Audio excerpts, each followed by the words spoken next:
বাংলাদেশ জামায়াত ইসলামী শুধু নির্বাচনের জন্য কাজ করে না, নির্বাচন পেরিয়ে গেছে, তারপরেও আমাদের কার্যক্রম চলমান আছে, অব্যাহত থাকবে ইনশাআল্লাহ। আমরা অতীতেও ছিলাম, আমরা বর্তমানেও আছি, আমরা ভবিষ্যতেও থাকবো ইনশাআল্লাহ। আমরা মানুষের কল্যাণে কাজ করি, আমরা জনগণের কল্যাণে কাজ করি। আমরা এই যেখানে দাঁড়িয়ে আমি কথা বলছি, এই জায়গাতেই আমরা অসংখ্য প্রোগ্রাম করেছি, যেগুলি জনগণের কল্যাণে করেছি, মানবতার কল্যাণে করেছি। আমরা কোনো বিষয় ব্যক্তিগতভাবে বা জামায়াত ইসলামীকে হাইলাইট করার জন্য আমরা কাজ করিনি। আমরা কাজ করেছি শুধুমাত্র জনগণের কল্যাণে, মানবতার মুক্তির জন্য আমরা কাজ করে যাচ্ছি। আমরা এখানে অনেকগুলো মেডিকেল ক্যাম্প করেছি, আমরা এখানে ফুড প্যাকেজ আজকে দিচ্ছি না, আমরা এর আগে অনেকবার আমরা এখানে দিয়েছি। আমরা এখানে ইফতার সেহরি জামা প্রোগ্রাম করেছি, আমরা এখানে ঈদুল ফিতরের উপলক্ষে আমরা মানুষের মাঝে ঈদ সামগ্রী পৌঁছে দেওয়ার চেষ্টা করেছি।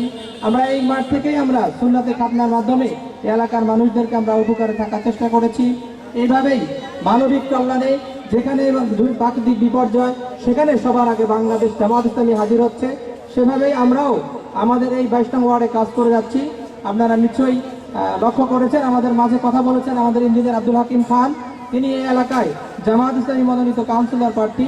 আগামী দিনের নির্বাচনেও আমরা আমাদের এই প্রার্থীকে নিয়ে আপনাদের সাথে নিয়ে আমরা কাজ করতে চাই। আমরা চাই আপনারা আমাদের এই প্রার্থীর জন্য কাজ করবেন, এবং যেভাবে আপনারা দাঁড়িপাল্লার জন্য ভূমিকা রেখেছেন, আমরা আপনাদেরকে আন্তরিক অভিনন্দন এবং মোবারকবাদ জানাচ্ছি। আগামী দিনেও আমাদের সাথে থাকবেন, পাশে থাকবেন, এই আশাবাদ ব্যক্ত করেই আমাদের আয়োজনে সাড়া দিয়ে আমাদের প্রধান অতিথি, বিশেষ অতিথি, সম্মানিত সাংবাদিক বন্ধুগণ, আপনারা যারা এখানে উপস্থিত আমাদের প্রোগ্রাম বাস্তবায়নে সহযোগিতা করেছেন, প্রত্যেককেই আন্তরিক অভিনন্দন এবং মোবারকবাদ জানাচ্ছি। একই সাথে আমরা আজকের এই অনুষ্ঠানের মাধ্যমে জোরালো দাবি জানাবো যে আমরা চাই রোজা যেমন আল্লাহ রাব্বুল আলামিন আমাদের উপর ফরজ করেছেন, এই রোজার মর্যাদা যেন আমরা সবাই মিলে সমুন্নত রাখতে পারি। এখানে যেন এই এলাকাতে হাজারিবাগে যেন কোনো ধরনের কোনো বেরোজগারির ঠিকানা না হয়, আপনারা সেদিকে লক্ষ্য রাখবেন, এবং যেখানে যেভাবে প্রতিবাদ করা দরকার সেভাবে আমরা প্রতিবাদ করবো ইনশাআল্লাহ।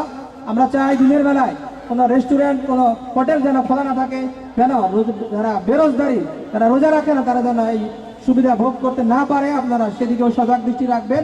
আমরা রমজানের পবিত্রতা রক্ষা করেই আমরা এই রমজান মাস আমরা সিয়াম সাধনার মাস পালন করব, সে আহ্বান রেখেই আমি আমার কথা এখানে শেষ করছি। আমরা এখনই আমাদের ফুড প্যাকেজ বিতরণে যাব। আমরা শুরুতেই আমাদের মা বোনদেরকে আমরা অগ্রাধিকার